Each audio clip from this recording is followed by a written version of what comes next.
Assalamualaikum warahmatullahi wabarakatuh. Salam sejahtera buat kita semua.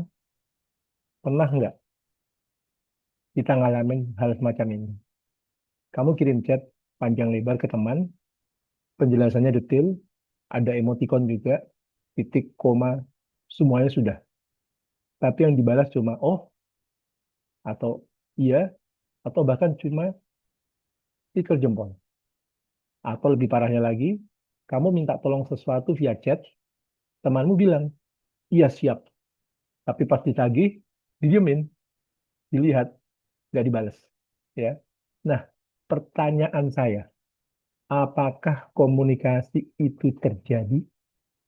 Jawabannya belum tentu. Karena komunikasi bukan cuma tentang mengirim pesan. Komunikasi adalah tentang bagaimana pesan itu bisa dipahami. Ya. Kemudian, dipahami itu pun juga dipahami secara utuh. Ya. Bukan sepotong-sepotong. Kemudian, karena komunikasi bukan cuma tentang mengirim pesan, komunikasi itu adalah tentang bagaimana bisa dipahami, dan kabar buruknya, sebagian besar dari kita nggak tahu cara berkomunikasi yang benar. Kita cuma asal kirim chat, asal telepon, asal voice note, tapi nggak pernah mikir, apakah pesan saya sampai dengan makna yang sama. Hari ini, dalam 7 menit, saya akan kasih tahu kamu rahasia komunikasi efektif. Bukan teori rumit, tapi hal-hal praktis yang bisa berlangsung kamu pakai hari ini. Siap? Ayo kita mulai. Ya, oke. Pertama, lupakan dulu definisi dari komunikasi.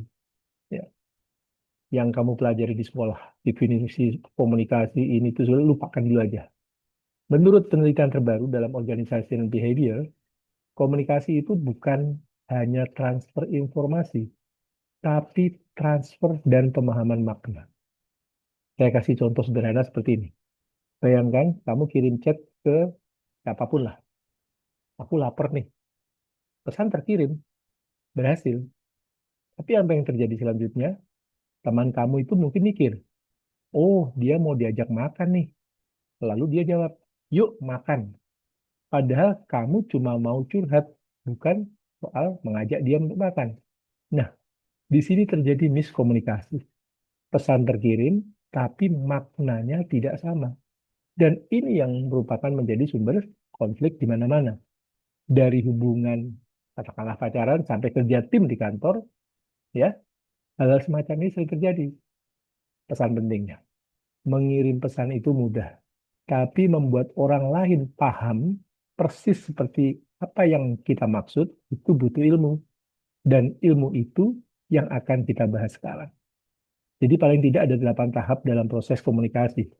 Tapi kalau saya jelaskan panjang lebar, ya, kalian bakalan ngantuk deh, ya. Jadi saya sederhanakan jadi 3 hal penting saja. Pertama, kamu punya ide di kepala atau di pikiran, ya. Kamu terjemahkan ide itu jadi kata-kata atau gestur, terserah. Lawan bicaramu menafsirkan kata-katamu. Kalau tafsirannya sama dengan maksudmu, selamat. Komunikasi berhasil. Tapi masalahnya di antara tahap 2 dan 3 ada yang namanya noise, ya, atau gangguan. Nah, noise ini bisa bermacam-macam nih, ya. Sinyal HP buruk, kamu lagi marah atau lagi emosi, lawan bicaramu lagi sibuk, distraksi, ya, atau bahasa yang berbeda. Misalnya kamu bilang sebentar lagi, dia artinya 5 menit, kamu artinya bisa 2 jam. Ya, makanya komunikasi itu seperti permainan telepon rusak. Ya, setiap kali pesan melewati satu tahap, ada potensi berubah. Tugas kita bagaimana caranya meminimalisir noise tersebut. Gimana caranya? Salah satunya dengan memilih saluran yang tepat. Ini penting banget.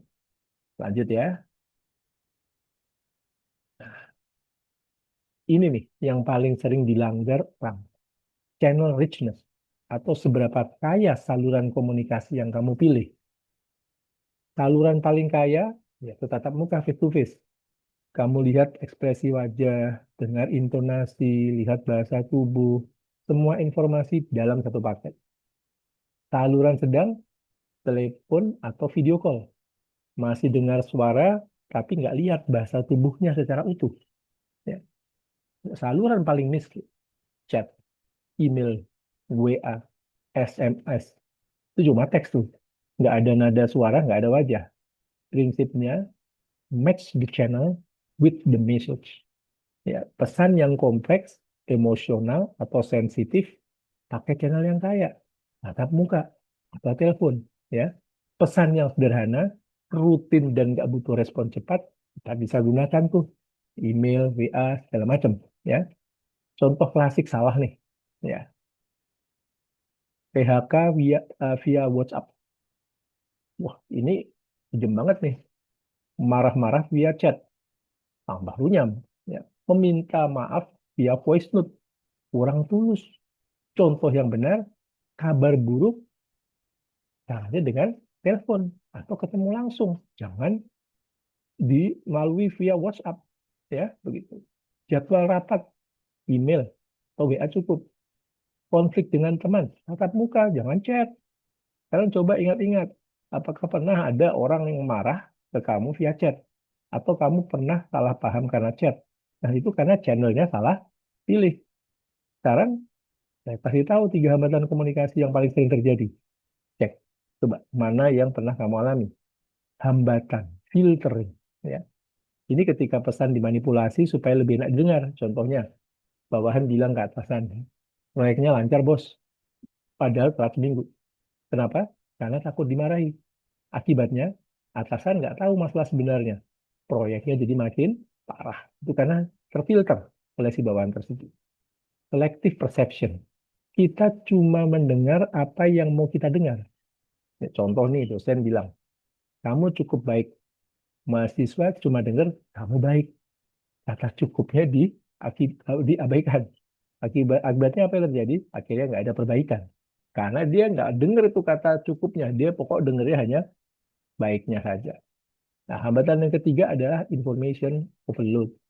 Ini yang terjadi kan sekarang, paling sering terjadi zaman sekarang. Grup WhatsApp puluhan, email ratusan, notifikasi di mana-mana. Otak kita ini mentok. Mana yang penting, mana yang enggak. Akibatnya pesan penting kelewat, deadline molor, atasannya marah. Nah, yang keempat, hambatan emosi. Lagi marah, jangan kirim pesan apapun. Karena emosi kita akan mewarnai interpretasi kamu. Contoh, bos kirim, tolong selesaikan laporannya. Kamu lagi bad mood, baca jadi kamu nggak becus. Padahal bosnya nggak ngomong, kamu nggak becus. Nah, pesan saya, kalau lagi emosi, tahan 10 menit, ambil nafas, ya, baru balas pesan. Itu bisa menyelamatkan hubungan kita, ya. Kemudian, saya punya cerita. Ini kejadian nyata di sebuah perusahaan. Seorang manajer bernama, katakanlah Andi, harus menyampaikan kabar buruk ke timnya. Proyek mereka gagal, tim harus dibubarkan. Andi lalu mengirim pesan singkat ke grup WhatsApp. Maaf tim, proyek kita gagal. Makasih atas kerjanya.